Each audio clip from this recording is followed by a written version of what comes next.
हूँ। प्रदेश लाइव में आप सभी दर्शकों का स्वागत है। बीते दिनों लगभग एक हफ्ते के अंतराल में भाजपा और कांग्रेस के बीच में जो नोकझोंक हुई और उसमें डॉक्टर विक्रांत बिरिया के ऊपर एफआईआर हुई और बीजेपी के पूर्व जिला अध्यक्ष ठकराल ने लगभग कई बीजेपी कार्यकर्ताओं के साथ में कांग्रेस की सदस्यता ग्रहण की। इस अंतराल में कई मनमुटाव भी हुए, कुछ कांग्रेस के लोग भी बीजेपी में शामिल हुए। क्या है पूरा मामला, देखिए इस पूरे वीडियो में। हम सभी कांग्रेस परिवार में इनका जोर शोर से स्वागत करते हैं। कांग्रेस का दुपट्टा पहनाकर इन्हें सम्मानित करें। सभी कार्यकर्ता हार मिले,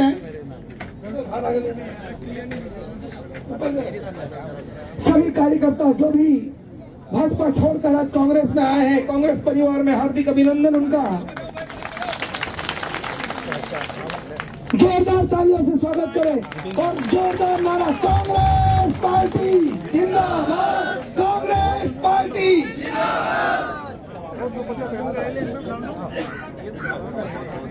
सभी सामने आ गए हमारे कार्यकर्ता, कुर्सी पर बैठ जाए, कुर्सियां हैं।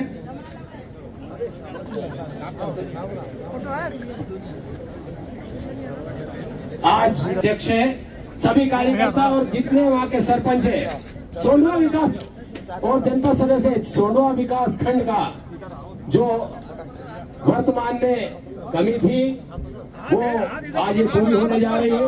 मैं इन सबका अनुरोध करूंगा कि सभी लोग कल से ही कांग्रेस का इनने आज दामन थामा है, कल से कांग्रेस का जोर शोर से काम करेंगे और भूरिया जी को लोकसभा में अधिक से अधिक मतों से जिताने की अपील करते हुए ज्यादा से ज्यादा मतों से जिताने के संकल्प लेंगे।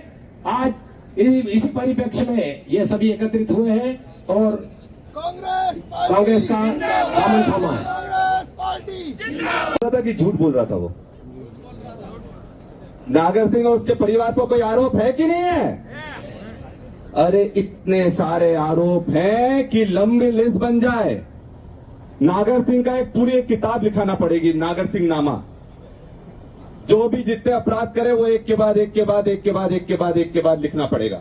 अलीराजपुर का बच्चा बच्चा जानता है कि क्या करा है। मैं तो एक किस्से की बात करूंगा, वो किस्सा आप सबको पता होगा और आपको पता होना भी चाहिए कि 1999 में हमारा सिद्धेश्वर राजवाड़ा हनुमान मंदिर पर क्या घटना हुई थी। उस दिन सिद्धेश्वर राजवाड़ा हनुमान मंदिर में 4 लोगों को मौत के घाट उतारा गया था।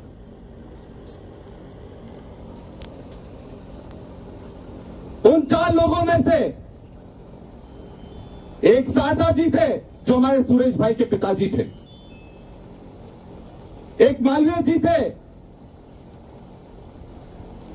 एक आदिवासी बच्चा था और एक आदिवासी बहन थी। उनको मौत के घाट उतारा था और आरोपी नागर सिंह और उसके परिवार आरोपी था उसमें। और ये बोलते हैं कि हमने तो कुछ नहीं करा। अरे मैं पूछता हूं, हनुमान मंदिर में जो मारकाट मचा सकता है, जो राम के भक्तों का नहीं हुआ, राम का क्या होगा?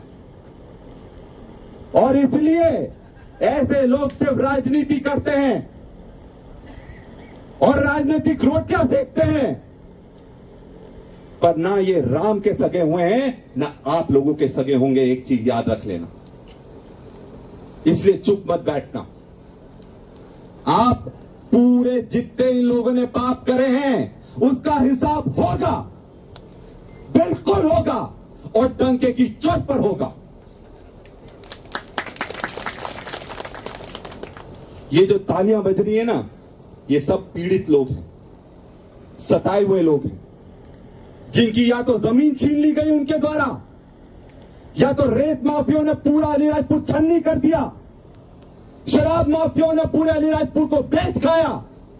अभी 1400 पेटियां शराब की पकड़ाई गई, इसमें नागर सिंह के परिवार का नाम था, तब अज्ञात में लिखवा दिया गया। अरे मुझे बताओ, आप भी आदिवासियों में शादी चल रही है कि नहीं चल रही? चल रही है ना। अगर कोई 1, 2 पेटी 3 पेटी ले जाता है उसको पकड़कर जेल में बंद कर देते, करते कि नहीं करते? और 1400 पेटी अगर कोई ले जाए तो उन सरकार को या पुलिस को पता ही नहीं लगता कि पेटियां किसकी है।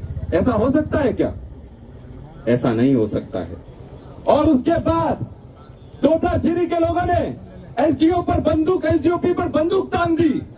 इससे ज्यादा डाकू राज की क्या पराकाष्ठा होगी? इससे ज्यादा माफियागिरी की पराकाष्ठा क्या होगी? और सबसे बड़ी बात यही नहीं, इनके परिवार पर शराब माफिया होने का आरोप है, इनके परिवार पर मर्डर करने का आरोप है, इनके परिवार पर अवैध नकली शराब बनाने का आरोप है, इनके परिवार पर बायोडीजल का धंधा करने का आरोप है।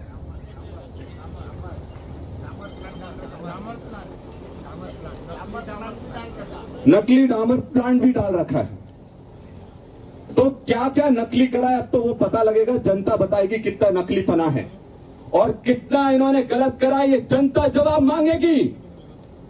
मुकेश पटेल सबसे मजबूत व्यक्ति जो अलीराजपुर विधानसभा में था और इन्होंने पूरी प्लानिंग से, पूरी तरह से मैनेजमेंट कर कर चुनाव तो जीत लिया। 2800 वोट, कितने वोट से जीता? 3300 वोट से, 3700 वोट से जीता। अरे भाई, अगर सही में दम होता ना तो 10,000, 20,000, इनके लोग 1-1 लाख वोटों से जीते हैं। लाडली बहना का 20,000 वोट तो इनको लाडली बहना का मिल गया। उस टाइम तो बहनों को भी ठग लिया। ठगा कि नहीं ठगा इन लोगों ने? बहनों को ठग लिया, बोले 3,000 देंगे, 3,000 देंगे। अरे एक भी बहन को 3,000 रुपए महीना मिल रहा है क्या? क्यों? अपनी लाड़ियों को 3-3 हजार रुपए मिल रहा कि नहीं मिल रहा? जो हाथ नहीं उठा रहे उनकी बीवी को मिल रहा लगता है। तो मिल रहा है कि नहीं मिल रहा? नहीं मिल रहा है ना। तो ये अपनी बीवियों से पूछना, अरे बहन कि आप लोग समझो, अपनी बहनों से पूछो, अपनी पत्नियों से पूछो कि 3,000 रुपए नहीं मिला और जिस मामा के नाम पर 3,000 बुलवा कर उसको भी निपटाने का काम कर दिया इन्होंने, उसको भी घर बिठा दिया, उसको भी घर बिठा दिया। अब एक नया ले आए हैं मोहन यादव जी को। तो बात यह है, एक के बाद दूसरा, दूसरे के बाद तीसरा। अरे मुझे एक चीज बताओ, ये मोदी गारंटी बोलते हैं कि नहीं बोलते हैं? कि गारंटी देते हैं, मोदी जी की गारंटी, मोदी जी की गारंटी। अरे मोदी जी की गारंटी तुम दे रहे हो, अभी बैठा हुआ सांसद कौन सी पार्टी का था? बीजेपी का था ना। बीजेपी का सांसद था ना अभी जो था, वो कहां गया? वो कहां गया? तो उस टाइम भी मोदी जी प्रचार करने आए थे, उस टाइम भी गारंटी दी थी कि नहीं दी थी कि इसको जिता दो, ये मेरी गारंटी है, इसको जिता दो, आपके अलीराजपुर, झाबुआ, रतलाम को चबन कर दूंगा। अरे भाई, हमारे ऐसी हालत कर दी कि उस प्रत्याशी को ही बदलना पड़ गया इनको। तो हकीकत ये है कि ये कुछ करने वाले नहीं, भाई को लड़ाने वाले लोग हैं। और मैं तो एक बात बोलता हूं, अगर जो व्यक्ति आरोपी हो, हनुमान मंदिर पर जब कत्लेआम हुआ, सिद्धेश्वर हनुमान मंदिर पर, और उसके परिवार वालों का नाम आता है, तो इनको तो नैतिक रूप से ही मंत्री पद से इस्तीफा दे देना चाहिए। इनको मंत्री पद से इस्तीफा खुद ही दे देना चाहिए, क्योंकि फिर उससे सरकार की क्या छवि बनती है। और यही नहीं, आपको पता है नागर सिंह जेल भी गया है, झाबुआ जेल में रहा है वो नागर सिंह, पता है? बिल्कुल सही है, नागर सिंह झाबुआ जेल में। जरा पूछना तो, नागर सिंह जी आप झाबुआ की जेल में क्यों बंद थे? अब ये पत्रकारों पर छोड़ देता हूं मैं। अब पत्रकार पूछ लेंगे कि नागर सिंह झाबुआ जेल के बंद क्यों बंद? देखिए, ये पूरी तरह से राजनीति से प्रेरित है और अगर सच कहने के लिए भी एफआईआर होती तो हम एफआईआर झेलने के लिए बिल्कुल तैयार है।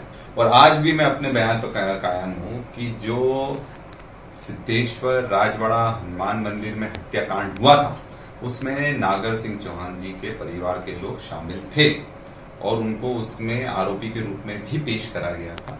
तो ये चीज में कोई भी गलत नहीं है और ये हकीकत है कि आज जो सबसे बड़ा शराब माफिया के रूप में आज अलीराजपुर में हर व्यक्ति जानता है, ये चीज उनके परिवार के लोग हैं। रेत माफिया कौन है? उनके परिवार के लोग हैं। सबसे बड़ी जो आपके भू माफिया जो जमीन हड़पने के आरोप हैं उनके परिवार का है। और सबसे बड़ी दिक्कत की बात उसमें ये है कि इनका इतना आतंक है वहां कि कोई भी गवाही देने के लिए वो सामने नहीं आ पाता है। तो ये तो अपने आप में साबित करता है ना कि जो उनकी छवि है वहां पर, अगर उनको मौका मिलता है तो पूरे रतलाम लोकसभा में इस तरह की चीजें होंगी और कोई भी व्यक्ति ऐसा चाहता नहीं है कि इस तरह की गुंडागर्दी हो, इस तरह का माफिया राज स्थापित हो।